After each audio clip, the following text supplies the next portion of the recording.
You try your damnedest, but something always goes wrong. That's life. If you're smart, you plan for it.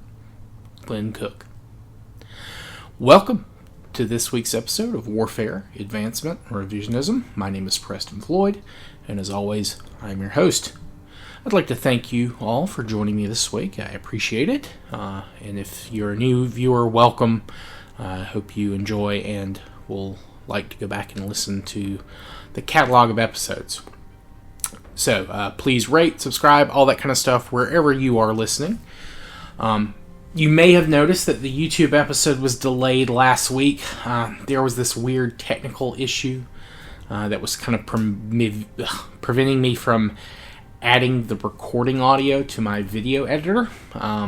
Thankfully, RSS still has the automatic YouTube upload feature, but I know that sometimes the subtitles for that do not always work correctly. I think I got it so they showed up eventually on that video.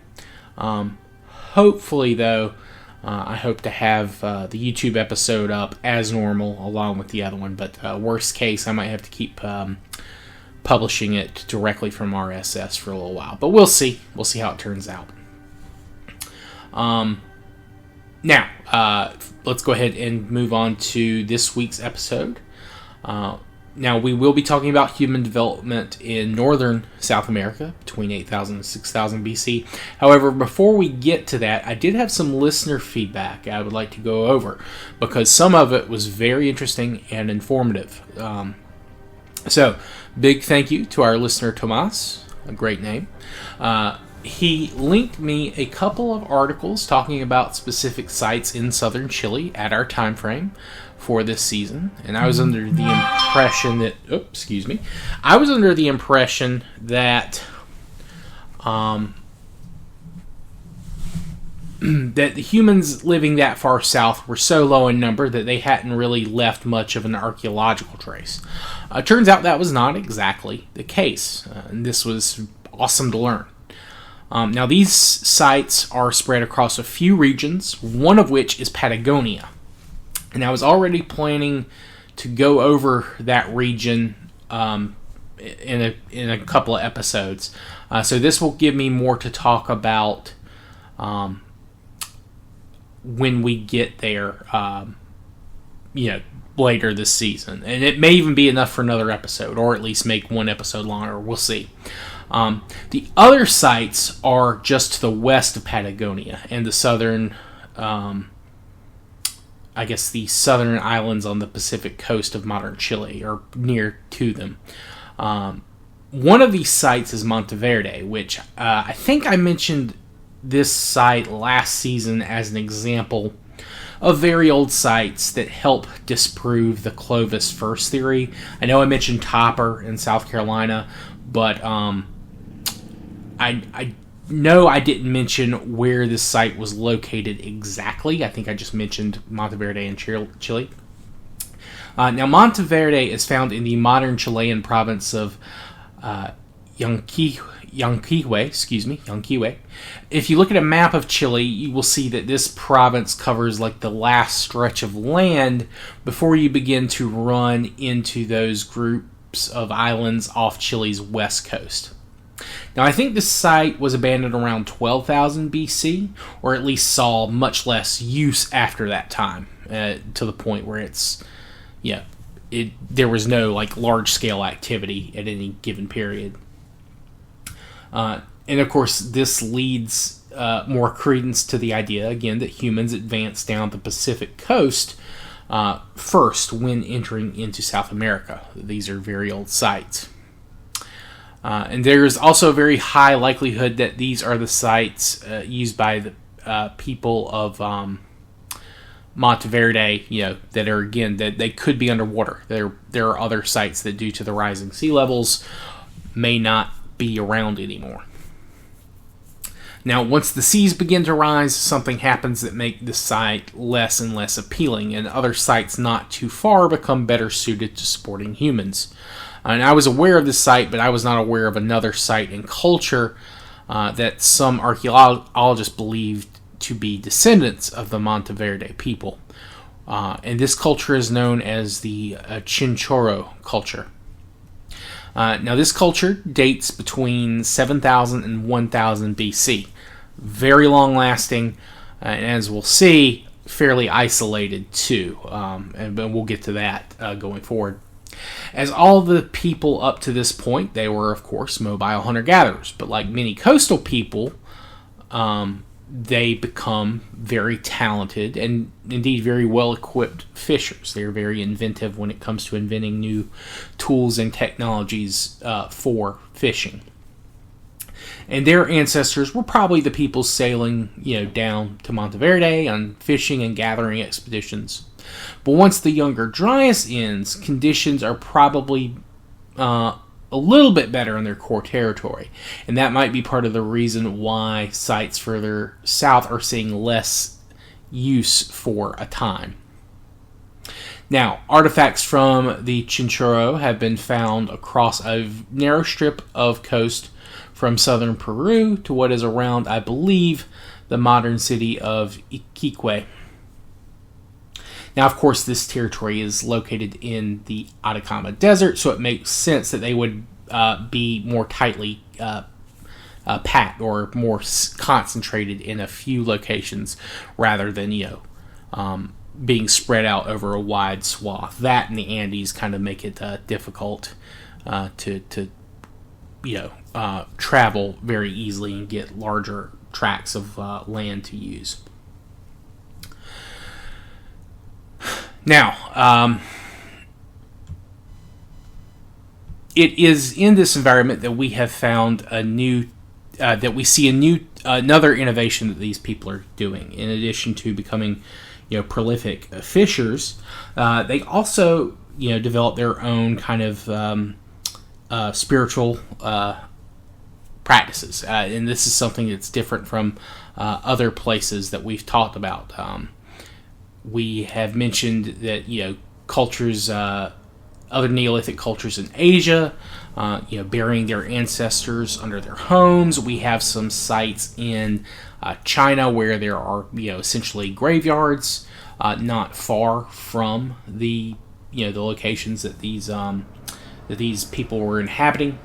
But this culture begins to practice mummification, and the oldest of these mummies date to around 7,000 BC. Now, at this early date, this is natural mummification. So they're just, they're essentially leaving them and letting, nature affect the bodies to dry them out and preserve them. But eventually in the future, this changes, and they begin to treat and prepare the remains in different ways to, enhance the preservation process. And they do a couple of different ways develop prepare their mummies. They do change these processes over time. But that doesn't happen until around, I think, after 5,000 that these changes really come about, or at least they show up in the record for the remains we found. But I will be covering all of this in more depth in the future, as well as this culture when we return here for next season. For now, though, let's turn to the north. Another piece of feedback I had is in relation to Lake Titicaca. I said it was the largest lake in South America. Someone had asked me about Lake Maracaibo. Despite its name, Lake Maracaibo is not a lake. It is a lagoon. It is directly feeding into the ocean. It's technically a lagoon. It's just called it's called Lake Maracaibo because I think the Spanish is Lago de Maracaibo, but it is not technically a lake. So that does bring us to the northern Andes and kind of the tip of northern South America. Now, I mentioned last week about how South America was populated. Of course, there is still questions about that, but it is probable that groups that came down the Pacific coast had some had, of course, moved more inland and followed that route. However, by the period that this season starts, there are probably people coming down the Atlantic pathway, either via boat or just making that arduous crossing across the Darien Gap. And they're probably meeting the ancestors of the peoples who first moved into northern South America. So there's probably, again, what you would expect from new arrivals to an area, a mix of, trade, exchange, fighting, intermarriage, all that kind of stuff. Everything you would expect from two cultures who had never met each other, and then slowly learning about one another. And this probably led to some level of fusion or synthesis or something from these groups. But first, let's go back to kind of the Pacific side of the north of the continent. There is some places in Ecuador, or some people, I should say, I would like to talk about first, and then we'll work our way to the east. There are places in Ecuador that have sites dated to this season, and probably the biggest one is for the Las Vegas culture. And yes, I understand how humorous that would be here for Americans. But despite the name, it's not quite as happy-go-lucky as the American Las Vegas. These people are on the Las Vegas River. Initially they were up in the kind of the foothills.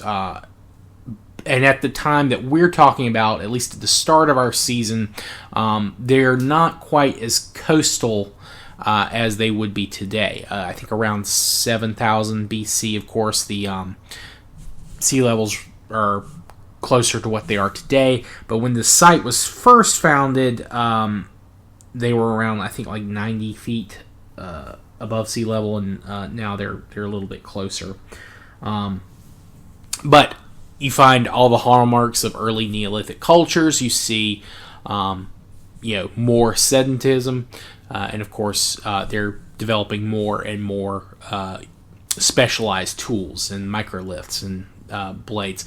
This, of course, makes sense as they are moving away from hunting larger game. They are going for a very wide variety of animals that they are hunting and killing for food and other materials. I think they found boa bones, boa constrictors, like foxes, just all kinds of different animals. So they're a very varied diet, I should guess would be the best way to place it. And again, they're home, like a lot of these earlier sedentary sites. They're on an ectone. They're near marine food, even if, again, they weren't quite as close as they are today, or as they would have been today. They're still close enough that they can go to the sea, they can fish, they can get that kind of thing. They can go up to the hills and the mountains, get stones, hunt animals there, birds, that kind of thing. So again, they're on this ectone, so they have a number of different of locales to get resources from. And they probably had boats at this point, but we haven't found them at this late period, but they do develop them, definitely. We have found them at the kind of a later period. They are also in the process of developing that kind of proto-agriculture.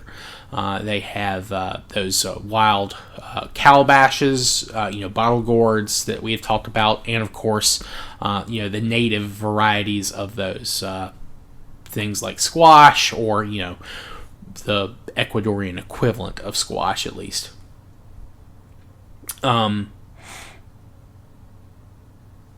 Now, I believe that those dates to around 7,000 BC, so they're not quite in full agricultural mode just yet. But I think probably by the end of this season, they've got it down. They understand what they're doing a lot better, and they're probably beginning to practice full scale real agriculture. Now, this is a fairly long-lasting culture. They go for around 8,000 to about a little after, or a little before 4,500, I think, give or take a century or two. So very long-lasting culture. Again, we see this slow transition, and where they're living is also fairly dry. They don't get a lot of rain, so they're not doing. They're not getting a large number of more, water-intensive crops. They will eventually get corn or maize, but I don't think that happens for a while. And I believe once they do get it, they have to focus more on using the river for irrigation as opposed to waiting for rain to come. This area, and I didn't mention it for the other parts of the Andes, but on this side of the Andes Mountains, you're very, very much at the mercy of weather patterns like El Nino and things like that. It very much affects these people a lot, and this is something true today. It's something true all through human history in the area.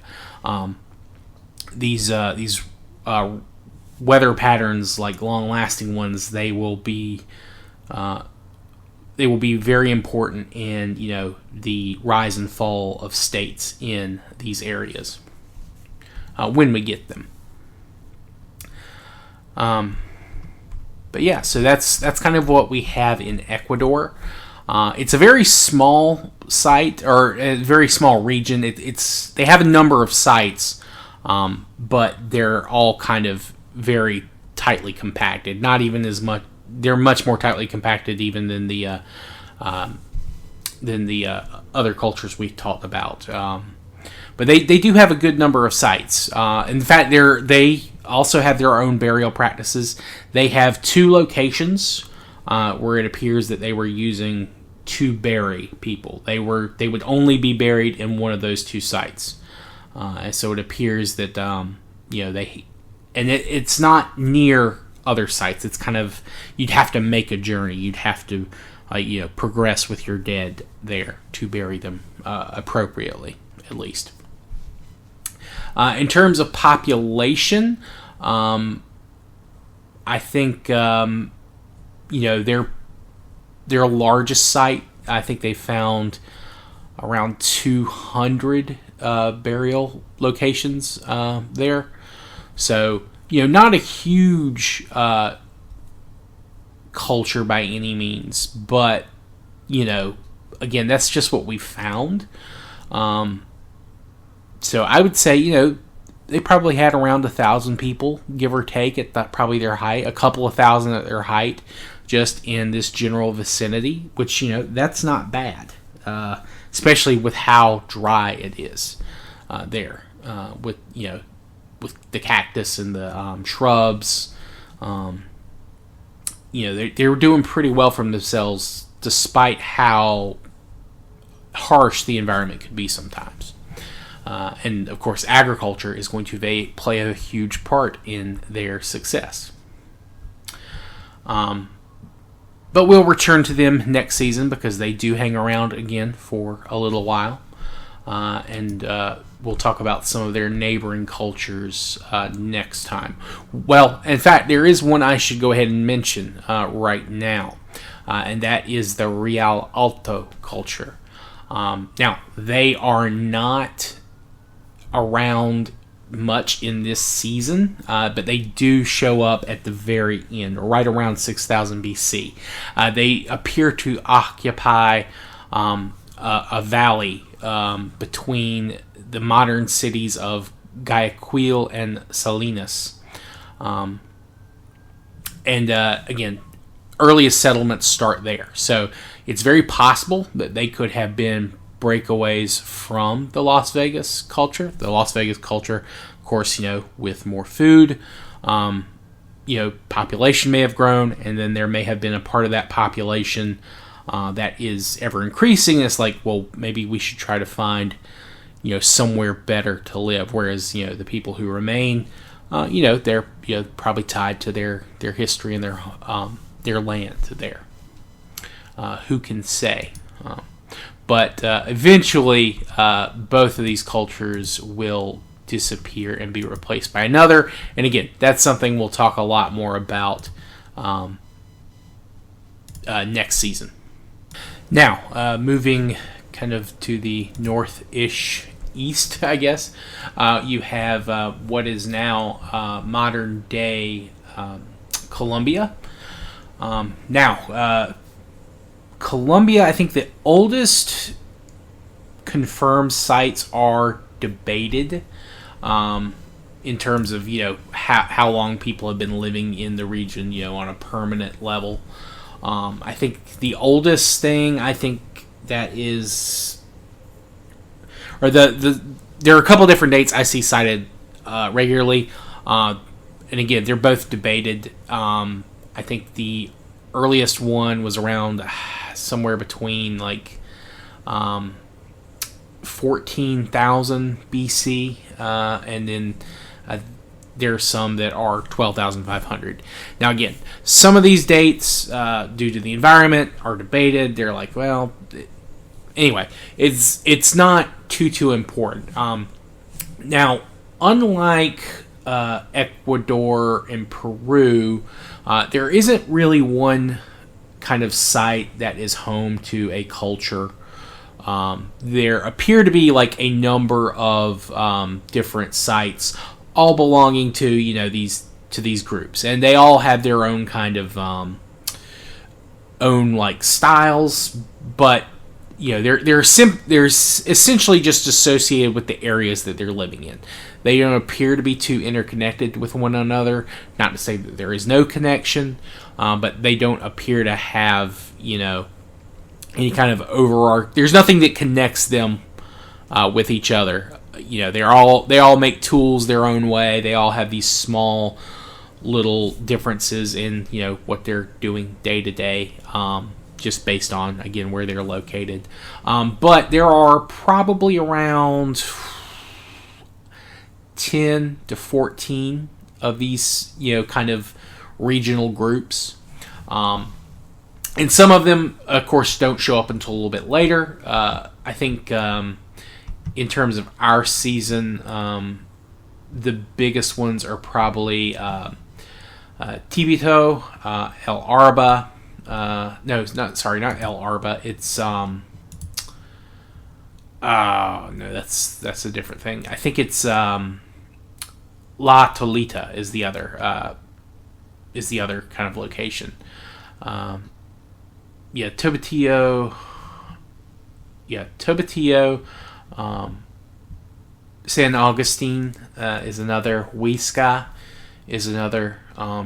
So there are a number of different locations where you can where there has been evidence found. Some of these are on kind of the along rivers. Some are up in the mountains. Tobatillo, I think, can only be accessed if you're doing hiking and climbing. It was not an easy place to get to, and that might be part of the reason it was chosen. Now, these peoples, as far as I'm aware, none of them are practicing agriculture at any point during our season. So they're still, again, these hunter-gatherers. But they are, of course, beginning to diversify their hunting choices. Again, due to the disappearance of larger mammals. But yeah, there are a ton of sites in Colombia. But there's not been any, not been any push, I think, for even the Colombian scientists to say that, these are all interconnected people, these are one group. It's just, again, you're just focused on these very small areas. Then people were essentially keeping to themselves for the most part. But they do have interesting art. They're not doing just cave paintings. They are also, I think, doing petroglyphs. They're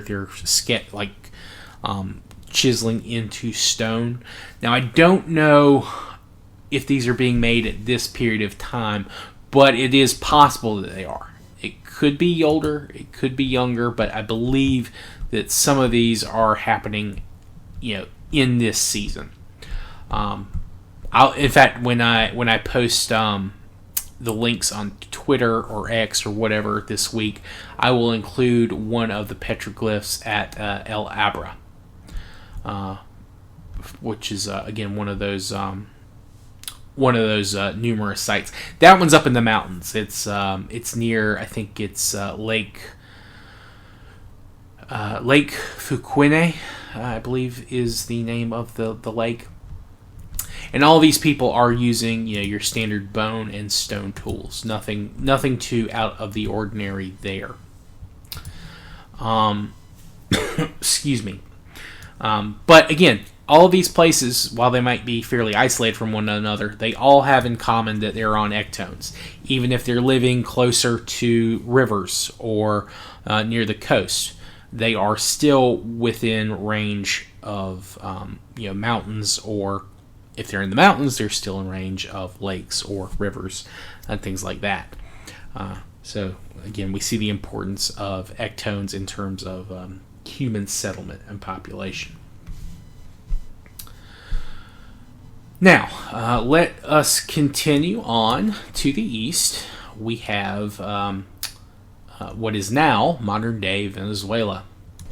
Now, again, earliest occupation of this is debated. The earliest date I've seen is like 15,000. The latest is, I think, like 12,000. I probably would say closer to the later date, much like I would for the Colombian sites, just because, again, even if you're debating, the finds, how old they are, I don't think it would. It wouldn't surprise me that, again, the oldest things we have found, whether they're dated, to 12,000 or 15,000, doesn't mean that they are the actual oldest examples of something that ever existed, of course, or that's just what we found so far. So I do think the earlier date's probably a little bit more likely.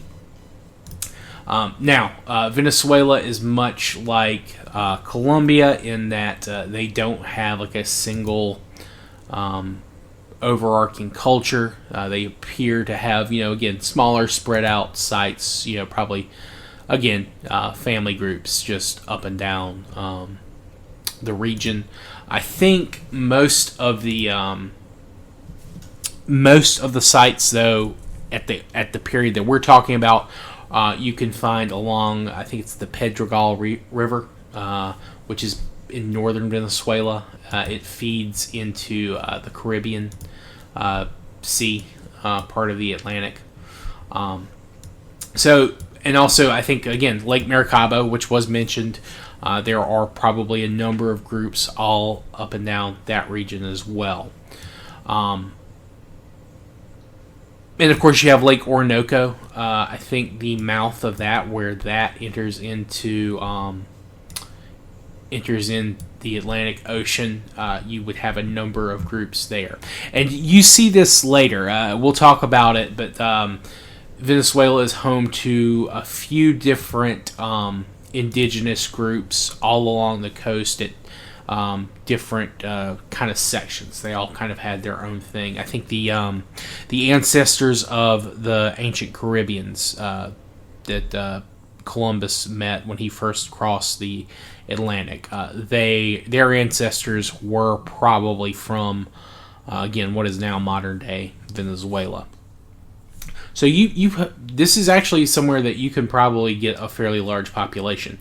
In fact, there is a theory that the humans occupying here still had access to some of the megafauna, even at this, maybe even as late as our time frame, or if not as late as 8,000 BC, then maybe as recently as 10,000. They could have made it through that extinction post younger Dryas with the environment changing.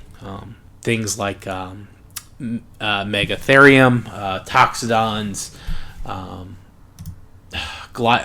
what's the little... It's like a weird, almost armadillo with how it's armored. Glyptodont or something like that, I think. So, yeah, these could have lived in the deeper parts of Venezuela, even into, I think, our time frame.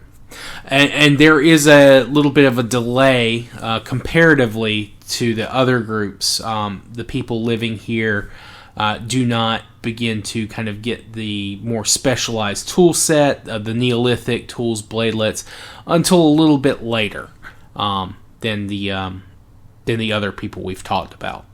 I think it's probably because they didn't need to adapt just yet. They were living just fine. But yeah, so so that's kind of the big thing with the Venezuelan people. Now, in terms of sites, I think the main one that's always mentioned is Taima Taima. They have some petroglyphs there as well. I don't know. I don't think there's any... I haven't read any theories, tying in the peoples in Venezuela with Colombia. I think they just both did petroglyphs. It's not that unusual. That's something that a lot of people have done. And the art style for those are a lot different. Although, again, I don't know that the petroglyphs date quite this far back.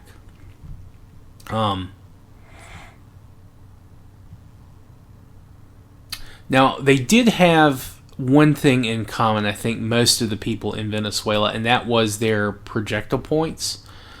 They used what are called El Jobo, I think. And this is something that is very popular. I think it eventually spreads out, actually, from Venezuela. So they were, again... And these were something that you would use to hunt larger animals. This is not something you use to kill like a bird or a rabbit or, something smaller. They're meant to be for larger game. And these points last a while. They're used by preceding cultures. Other things are changing, but these points are staying the same. But I do believe that they do eventually go away towards the end of this season, when again the Venezuelans or the indigenous ancestors of modern Venezuelans are as they're having to adjust finally to losing their megafauna. Then you begin to see the Jobo points begin to die out, and their toolkits begin to evolve or develop in a different direction, if nothing else. Now, I couldn't find much about people. I don't think we found any remains of humans up to this, from this point in time in Venezuela. I think we've just found tools and kill sites and things like that. I could not find any cases where they found human remains from this period, and been able to study them. But if anyone has any links like Tomas did, please feel free to drop them my way. So in Venezuela, I believe becomes fairly highly populated, despite some troubles with or some of the more dangerous aspects of its environment. I think there's a lot of jungles where there's a lot of dangers, and also earthquakes. Earthquakes are a big problem in the area, and I'm sure that was affecting the ancient peoples living there too. But Venezuela will become much more important again when we talk about the colonization of the Caribbean. And they will also become fairly important in terms of agricultural sites, that when they get agriculture, they have an environment very well suited to it. Even if it's not something that, is, super widespread. But we'll get back to that another time. Sorry, I'm just going through my notes here. I think this is probably a good place to stop it now. Next week, we'll talk about some of the other places kind of in the north of South America, and we'll begin to move into what is now Brazil. And that will probably be another episode. And then we'll talk about Argentina and the Patagonia episode I was telling you guys about. So, I think that's kind of everything. I'm sorry I didn't have more information about the Venezuelan or Colombian sites, other than, essentially there's a decent number of them, but it's just they are, they're living what you would expect a hunter-gatherer lifestyle to be. They don't have too much in the case of like a material wealth they can go into, because again, it's not something that they're necessarily concerned about. And with megafauna possibly still around, they don't have to be. They can continue living this old school lifestyle. But if you have any questions or feedback, constructive criticism, I am always happy to hear it. Feel free to reach out to me at waradrevpod@gmail.com. You can also direct message me via Twitter or X. And you can also comment on my YouTube videos. I do read them, even if I can't get to them immediately. But yeah, I really appreciate you all joining me this week. Decent November. I'm glad. We had a little bit of a come down from October, but that's not a surprise. The way things have worked, usually the most listened to month is never followed by another most listened to month, at least for me. But still pretty happy with the numbers here in November. So thank you all again for all that. I really appreciate it. But yeah, we will see you all next week. I hope you have a good rest of your day. Thank you all. Goodbye.